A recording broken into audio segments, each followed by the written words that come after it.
माननीय Shri Raghav Chadha, 10 minutes. Sir, budget सिर्फ हिसाब किताब नहीं होता sir, it is also an audit of our priorities. ये बताता है कि देश में किसे रिलीफ मिलेगा, किसे वेट करने के लिए कहा जाएगा और किसे एडजस्ट करने के लिए कहा जाएगा। Sir, I rise to speak not on abstract numbers today but on everyday anxieties of Indians. The title of my speech is I do not oppose, I rise to propose. First, I propose joint filing of income tax return. Sir, Bharat का income tax structure individual based income tax वसूलता है, जिसके चलते regardless of your marital status, पति पत्नी अलग अलग income कमाते हैं, इनकम टैक्स भरते हैं और इनकम टैक्स रिटर्न फाइल करते हैं।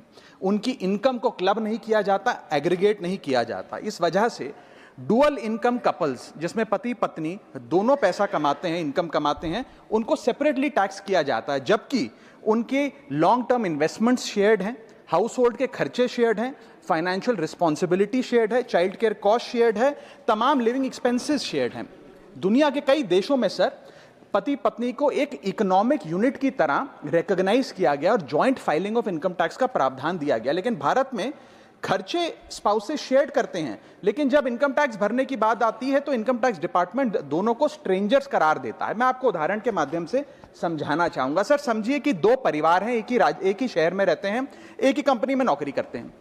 एक परिवार है जो 20 लाख रुपए कमाता है साल का, दूसरा परिवार भी 20 लाख रुपए कमाता है। स्कूल की fees, rent, grocery, medical bill सब समान है, लेकिन इनकम टैक्स अलग अलग। जैसे कि एक पति पत्नी है, राहुल और ऋचा, दोनों काम करते हैं। राहुल साल का 10 लाख कमाता है, ऋचा भी साल का 10 लाख कमाती है। इनकी कुल इनकम 20 लाख रुपए। क्योंकि 12 लाख रुपए तक की रिबेट पर असेसी इनकम टैक्स देता है, तो ना राहुल को इनकम टैक्स भरना पड़ता है क्योंकि उसकी आमदनी भी 12 लाख से कम 10 लाख है, और ना ही ऋचा को इनकम टैक्स भरना पड़ता है क्योंकि उसकी आमदनी भी 12 लाख से कम है, यानी कि हाउस होल्ड का टैक्स जीरो।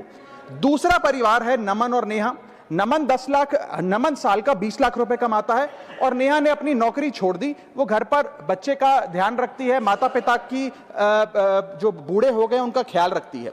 सर, नमन और नेहा की भी फैमिली इनकम 20 लाख है, लेकिन क्योंकि इंडिविजुअल टैक्सेशन है, नमन को 20 लाख के हिसाब से, स्लैब के हिसाब से इनकम टैक्स भरना पड़ता है 1,92,400 रुपए, और वहीं नेहा क्योंकि उसकी इनकम नहीं, उसे टैक्स नहीं भरना पड़ता। यानी कि दो परिवार, सेम इनकम, लेकिन एक परिवार को कोई इनकम टैक्स नहीं भरना और दूसरे परिवार को 1,92,000 का टैक्स भरना पड़ता है। एक ही छत, एक ही किचन, एक ही हाउस होल्ड, एक ही बजट, लेकिन अलग अलग टैक्स। सर, मुझे लगता है कि अगर जॉइंट फाइलिंग ऑफ आईटीआर होगा तो इन मैरिटल कपल्स को इनकम टैक्स की जो रिलीफ है वो ज्यादा मिल पाएगा। मैं दूसरा एग्जांपल देता हूं। एक मैरिड कपल है सर, जो दोनों पति पत्नी आईटी प्रोफेशनल्स हैं, नौकरी करते हैं, एक ही घर में रहते हैं, शेयर्ड एक्सपेंसेस हैं। पति 18 लाख रुपए साल का कमाता है, पत्नी 6 लाख रुपए साल का कमाती है, यानी कि कुल इनकम दोनों की 18 जमा 6 24 लाख। अब जब इनकम टैक्स भरने की बात आती है तो पति की क्योंकि इनकम 12 लाख से अधिक है, 16 लाख, वो अपने इनकम टैक्स के हिसाब से 1,50,000 रुपए का सालाना इनकम टैक्स भरता है, और वहीं पत्नी क्योंकि उसका 6 लाख रुपए इनकम है, वो कोई टैक्स नहीं भरती है। यानी कि 24 लाख रुपए की इनकम पे परिवार को 1.5 लाख रुपए का टैक्स भरना पड़ता है। यदि इनकी इनकम को क्लब कर दिया जाए और इनकी रिबेट्स को, एग्जेम्पशंस को भी क्लब कर दिया जाए तो कुल आमदनी इनकी 24 लाख, कुल rebate 24 lakh, 24 minus 24, taxable income शून्य, इनकम टैक्स शून्य हो जाएगा। इसीलिए मैं प्रपोज करता हूं कि भारत में joint filing of income tax return लाया जाए, जिससे मैरिड कपल्स को ऑप्शन दिया जाए कि वे इंडिविजुअल फाइलिंग की साथ साथ जॉइंट फाइलिंग भी कर सकें। अगर ऐसा होता है तो हाउस होल्ड्स को एक इकोनॉमिक यूनिट की तरह रिकॉग्नाइज किया जाएगा, टैक्स इक्विटी दी जाएगी सिंगल इनकम हाउसहोल्ड में और डुअल इनकम हाउसहोल्ड में। थर्ड, सिंगल इनकम अर्नर को अनयूज्ड एग्जेम्पशन अपने स्पाउस की यूज करने का मौका मिलेगा। इनकम डाइवर्जन की प्रैक्टिस, जैसे परिवार में अपने इनकम ट्रांसफर की जाती है ताकि परिवार वाले रिश्तेदार का स्लैब एक्सप्लॉइट किया जा सके, वो प्रथा बंद होगी। और sir, on a lighter note, ज्यादा लोग शादियां करेंगे ताकि वे इस इनकम टैक्स सेविंग का फायदा उठा सकें।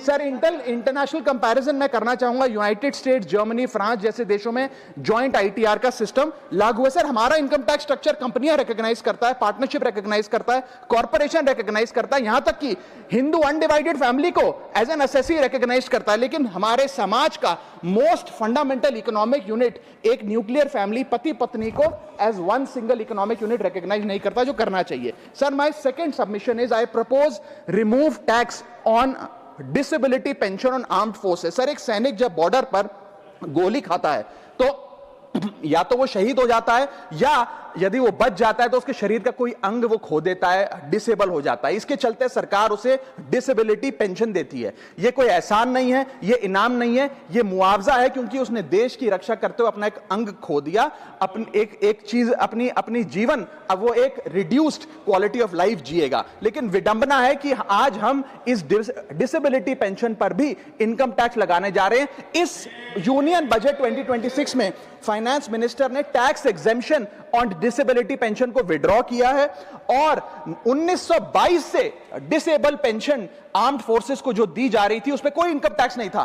पहली बार 1922 से लेकर आज तक कोई इनकम टैक्स नहीं लगा, लेकिन अब हम उस पर इनकम टैक्स लगाने जा रहे हैं, जो कि ठीक नहीं है। मैं आपको एक उदाहरण के माध्यम से समझाना चाहूंगा। एक सोल्जर जो 20 साल का जब था, उसने भारतीय फौज को ज्वाइन किया।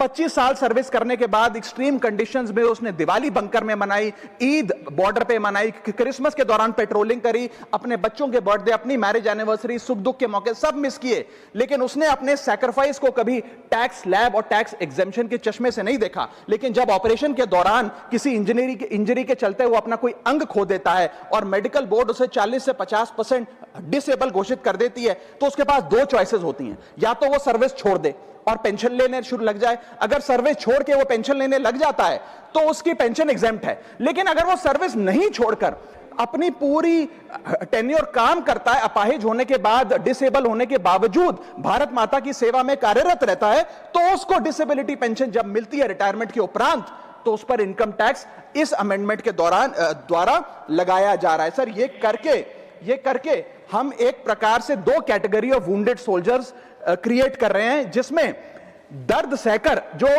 फौजी ज्यादा काम करता है उससे ज्यादा टैक्स लिया जाएगा। हम अननोइंगली पनिश कर रहे हैं सैनिकों को घायल होने के बाद जो काम करते हैं। So we are penalising courage, we are taxing endurance. मैं कहना चाहता हूं sir, when the wound is same, service is same, sacrifice is same, tax treatment अलग अलग नहीं होना चाहिए। डिसेबिलिटी पेंशन कोई विंडफॉल गेन नहीं है, कोई बोनस नहीं है, कोई प्रिविलेज नहीं है। अगर भारत माता की सेवा में उस सैनिक ने अपना कोई अंग खो दिया, उसको टैक्स मान के और उसकी डिसेबिलिटी पेंशन को अतिरिक्त इनकम मान के उस पर टैक्स नहीं लगना चाहिए। You can tax income, you can tax profit, but you can not tax a soldiers sacrifice. Sir, मैं बस यही कहना चाहूंगा कि एक ग्रेटफुल नेशन एक हाथ से सोल्जर को सल्यूट और दूसरे हाथ से इनकम टैक्स का नोटिस नहीं दे सकता। इसे विड्रॉ करना चाहिए and restore full income tax exemption on disabled pension for all army personnel. Sir, third मेरा प्रपोजल है no bank charges for not maintaining minimum account balance. अभी सरकार ने कुछ ही दिन पहले लोकसभा में जवाब देते हुए बताया कि पिछले 3 वित्तीय वर्षों में, फाइनेंशियल ईयर 22-23, 23-24, 24-25 में कुल मिलाकर बैंकों ने 19,000 करोड़ रुपए, आपने ठीक सुना सर, 19,000 करोड़ रुपए minimum account balance penalty bank account holder से वसूली है। ये सबसे स्मॉलेस्ट अकाउंट है, सबसे पुअरेस्ट बैंक अकाउंट होल्डर्स हैं, और इनका क्राइम क्या था कि इनके अकाउंट में मिनिमम अकाउंट बैलेंस नहीं था। जहां पब्लिक सेक्टर बैंक्स ने इन 3 सालों में 8,000 करोड़ और प्राइवेट सेक्टर बैंक ने 11,000 करोड़ रुपए वसूल। मैं आपको एक उदाहरण देना चाहता हूं सर। फर्ज करिए एक मजदूर जो 500 रुपए की दिहाड़ी कमाता है रोज, वो कई हफ्ते महीने सेव कर 6,000 रुपए इकट्ठा करता है, बैंक में खाता खोलता है बड़ी हिम्मत करके और 6,000 रुपए जमा करता है। एक दिन कुछ महीनों बाद जब आपदा आती है, उसके घर में कोई बीमार हो जाता है, तो वो 6,000 में से 2,000 रुपए विड्रॉ कर लेता है अपने खर्चे के लिए, बचे 4,000 रुपए। लेकिन बैंक कहता है कि कम से कम 5,000 रुपए का मिनिमम अकाउंट बैलेंस होना चाहिए। उस बेचारे गरीब को तो पता नहीं। जब वो 6 महीने बाद अपने ये 4,000 रुपए भी बैंक से लेने जाता है, तो पता लगता है कि 100 रुपए प्रति महीना के हिसाब से पिछले 6 महीने में बैंक ने 600 रुपए काट लिया। अब उसे बैंक 4,000 नहीं, मात्र 3,400 रुपए देकर चलता करता है। सर अब आप सोचिए उस गरीब के लिए 600 रुपए की अहमियत, और बैंकों की हालत यह है कि कई बार तो ये चार्ज लगा लगा कर आपका बैलेंस नेगेटिव में पहुंचा देते हैं। इतना तो आपने जमा नहीं कराया जितना वो आपसे वसूल लेते हैं। Sir, poor persons balance falls below the minimum level, the bank should not treat this as a crime। मैं समाप्त कर रहा हूं sir. Sir, bank account are meant to give financial security, ये हमें फाइनेंशियल सिक्योरिटी की जगह आज फाइनेंशियल स्ट्रेस देते जा रहे हैं, और एक बैंकिंग सिस्टम को हमने ऐसी व्यवस्था में तब्दील कर दिया है जिसमें पॉवर्टी को पनिश किया जाता है। मैं समाप्त कर रहा हूं, आधे मिनट में खत्म कर दूंगा sir. Sir, if we want 16 minute, हाँ मैं समाप्त कर रहा हूं। इफ वी वांट पार्टी में से कटेगा, हाँ मैं खत्म कर रहा हूं, कोई नहीं, 1 मिनट फालतू ले लूंगा सर।